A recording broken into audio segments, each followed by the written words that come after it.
Assalamu alaikum dostlar. Yine mukaddes Oraz ayımız yetip geldi.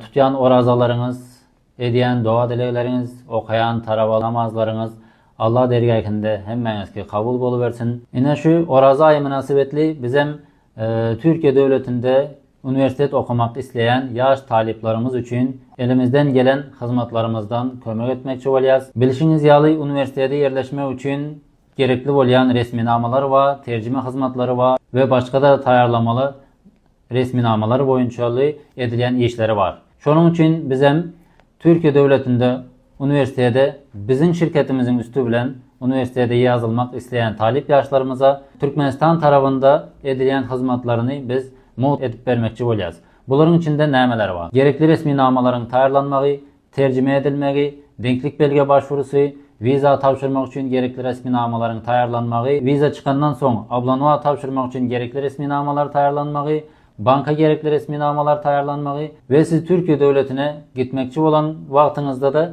yanınızdan ekitmeli resminamaların tayarlanmağı.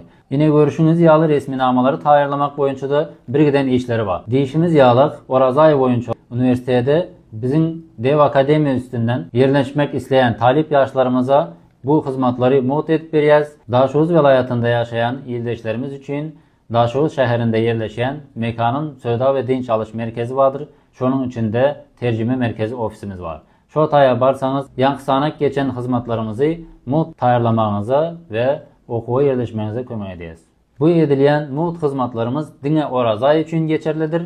Hazırdan okuğa yerleşmek isteyen talip yaşlarımız var olsa bizim bilen haberlaş bilersiniz. Bu bellek geçen hizmetlerimizden faydalanmağını isteyen dostlarınız, yakınlarınız var olsa bize şu videonun aşağındaki komentar bölümünden yakın dostlarınızı etiketlep yani bellep geçseniz onların haberi olur, onların faydalansın. Bu hizmetlerimiz dine Oraz ayı boyunca geçendir. Başka da sorularınız olsa onların komentar bölümünden yazıp kaldırıp bilirsiniz.